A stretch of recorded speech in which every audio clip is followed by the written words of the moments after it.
اگلا دور آج ہونے کا امکان ہے.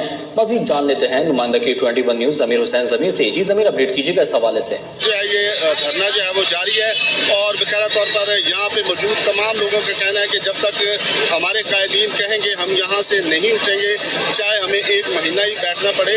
اور ان کا مقصد یہی ہے کہ ہم یہاں پہ جو ہے وہ بجلی کے بلوں کے حوالے سے، مہنگائی کے حوالے سے جو ہے عوام کو ریلیف دینے کے لیے جو ہے وہ یہاں پہنچے ہیں. اور ان کا کہنا ہے کہ عوام کو ریلیف دیے بغیر جو ہے ہم یہاں سے نہیں اٹھیں گے.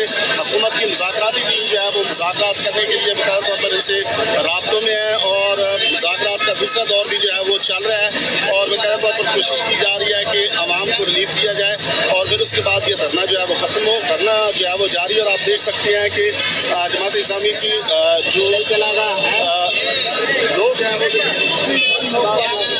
جو ہے وہ نظر آ رہے ہوں گے تو بڑے منظم طریقے سے لوگ یہاں پہ بیٹھے ہوئے ہیں. پرامن احتجاج جو ہے وہ جاری ہے اور دھرنے کی صورت میں تمام جو ہے وہ یہاں موجود ہیں اور حکومت سے احتجاج کیا جا رہا ہے کہ بجلی کے حوالے سے، مہنگائی کے حوالے سے.